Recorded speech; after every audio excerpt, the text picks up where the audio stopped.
अस्सलाम वालेकुम मेरी यूट्यूब फैमिली। उम्मीद करती हूँ कि आप सब बिल्कुल ठीक ठाक होंगे।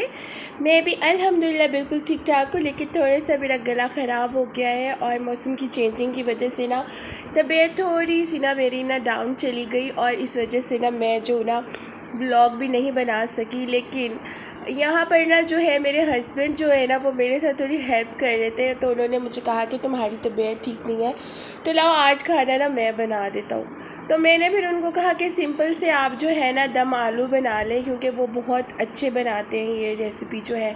तो मैंने सोचा मैं आप लोगों के साथ शेयर करूं और मैं सबको ये भी बताना चाहती हूँ कि अगर आपके हस्बैंड आपके साथ कोऑपरेट करते हैं, स्पेशली तब जब आपकी तबीयत ठीक नहीं होती है या आप थोड़े से डाउन होते हो, तो वो चीज़ ना आपको बहुत अच्छा ना मतलब ना फ़ील होता है कि हाँ अगर आप बीमार भी हो रहा, आपकी तबीयत भी ठीक ना हो, तो आपको ये चीज़ बहुत ज़्यादा ना अच्छा महसूस करवाती है कि आपके जो हस्बैंड है वो आपकी केयर कर रहे हैं। तो यहाँ पर मेरे हस्बैंड जो थे दम आलू बना रहे थे और वो अपने ऑन स्टाइल में बना रहे थे। जैसे कि यहाँ पर उन्होंने ऑयल में सबसे पहले जो है ना वो हल्दी को भुना है, क्योंकि यहाँ पर ना मेरे ससुराल में ना हल्दी जो है ना पहले डालते हैं खाने में। तो इसकी डेफिनेशन जो है ना हल्दी की मुझे शादी के बाद ही पता लगी थी। शादी से पहले तो मैं बस इसको एक एज अ मसाला जो इंग्रेडिएंट होता है वही समझती थी और खाने में डाल देते थे और इतना कोई ख़ास यूज़ भी नहीं होता था, थोड़ा सा डालते थे। लेकिन यहाँ पर एक तो हल्दी का यूज़ ज़्यादा करते हैं और ऊपर से ना इसको सबसे पहले डालते हैं। तो मेरी जो जो सास अम्मी है वो भी उन्होंने भी मुझे बताया था कि हल्दी अगर आप पहले डालो ना खाने में तो खाने की जो खुशबू होती है ना वो बहुत ज़्यादा अच्छी हो जाती है।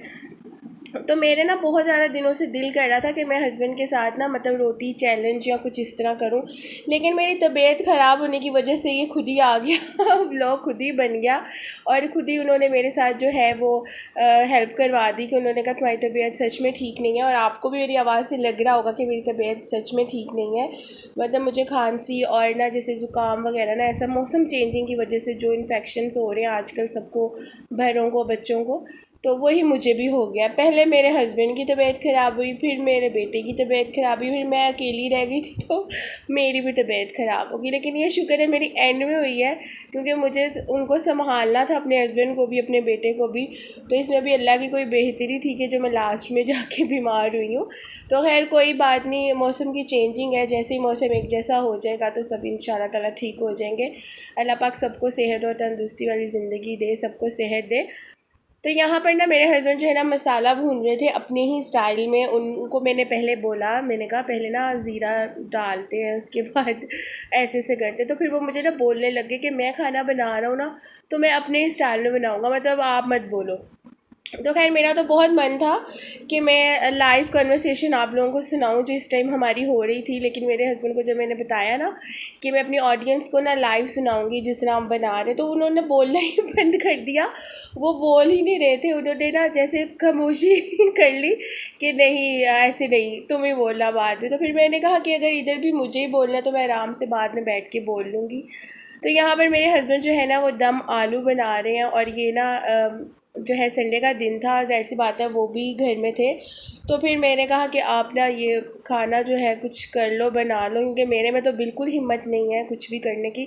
और आप मेरे ब्लॉग को एंड तक देखिएगा, क्योंकि एंड में ना मेरे हस्बैंड ने रोटी भी बनानी है, क्योंकि उनको मैंने कहा था कि आप सिंपल रोटी बना लो, मतलब पराठा आपसे नहीं बनेगा। लेकिन बाद में उन्होंने कहा मैं पराठा भी बना सकता था, लेकिन तुमने मुझे कहा कि रोटी बनानी है तो इसलिए मैंने रोटी बना ली।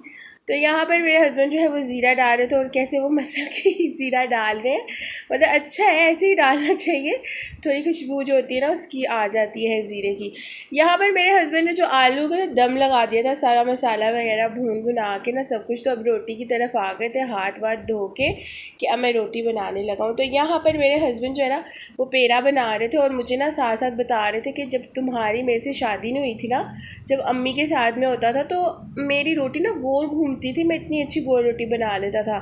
लेकिन अभी काफ़ी देर के बाद उनको मैंने मौका दिया रोटी बनाने का और माशाल्लाह से उन्होंने इतनी अच्छी रोटी बनाई। गोल नहीं थी लेकिन सॉफ्ट थी बिल्कुल, और बिल्कुल सीखी हुई थी, ये भी नहीं था कि ज़्यादा सीख गई थी या कच्ची थी, बिल्कुल एक जैसी, मतलब इक्वल उन्होंने जो है वो ना रोटी बनाई थी।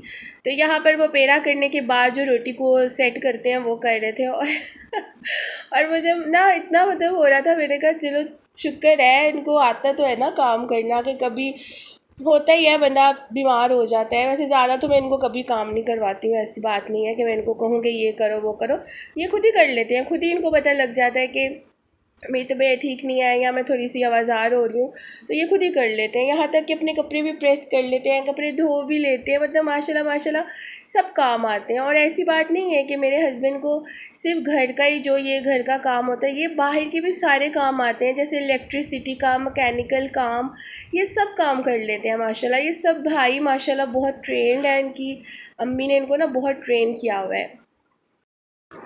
तो माशाल्लाह मेरे हस्बैंड हो गए और उनके भाई हो गए, वो सारे माशाल्लाह से सब काम कर लेते हैं। इवन के वो लोग अगर कोई इवेंट भी उन्होंने जैसे अरेंज करना होता है ना, वो भी कर लेते हैं। मतलब हर काम आता है माशाल्लाह से। तो फिर अब मुझे भी ऐसा होता है कभी, जैसे मैं अपनी अम्मी के घर गई हूँ और मुझे कह के गई हूँ कि मैं 2 से 3 दिन बाद आऊँगी, और अगर मुझे 1-2 दिन ऊपर भी हो जाते हैं, तो मेरे हस्बैंड जब बाहर से खाना खा के थक जाते हैं तो फिर वो घर में बना लेते हैं। मेरे हस्बैंड की 3 ऐसी डिशेज़ हैं जो वो बहुत अच्छी बना लेते हैं, मेरे सामने उन्होंने बनाई हुई हैं। एक चिकन का सालन बहुत अच्छा बना लेते हैं, बहुत अच्छा, एक जैसा, उसके अंदर जो होता है ना नमक मिर्च सब कुछ बिल्कुल बैलेंस्ड होता है। और दूसरा है मटर पुलाव, वो बहुत ज़्यादा अच्छा बनाते हैं। मतलब सर्दियों में अक्सर मैं कहती हूँ ना कि मुझे मटर पुलाव खाना है, तो मेरे हस्बैंड मटर वाले चावल जो है ना बहुत अच्छे बनाते हैं। मतलब इतना अच्छा मसाला भूनते हैं, चावल भी डालते हैं, सारा कुछ करते हैं। तो जी, और इसके अलावा ये दम आलू बहुत अच्छे बनाते हैं। मतलब ये तवे में बन जाते हैं, लेकिन आलू थोड़े ज़्यादा थे क्योंकि मेरी तबीयत ठीक नहीं थी। तो मेरे हस्बैंड ने कहा कि ना मैं तुम्हें एक दफ़ा ही बना देता हूँ, मतलब शाम तक तुम यही चला लेना ना। तो शामी कबाब भी मैंने बना के रखे हुए थे, फिर साथ मैंने वो भी कर लिए थे। और यहाँ पर देखें माशाल्लाह मेरे हस्बैंड कितनी अच्छी सी रोटी उन्होंने सेकी है। तो यहाँ पर मैं आपको लाइव जो है ना वो सुनाऊंगी रिव्यू अपना, तो आप सुनिए और मेरी वीडियो हार्ड को लाइक बनाया करें, आपने मेरे सब्सक्राइब लिए। करें, चैनल को शेयर करें। मिलूंगी नेक्स्ट वीडियो में, तब तक के लिए अल्लाह हाफिज़। अच्छी बना ली है, सही बना ली है।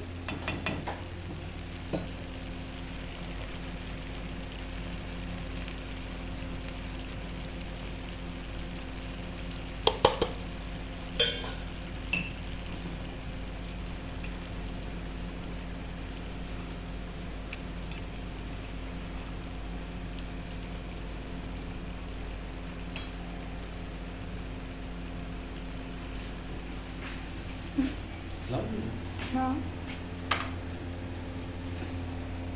गरम गरम मत खिलाना, थोड़ा ठंडा करके। आलू भी गरम है, वो भी खाने में गरम है।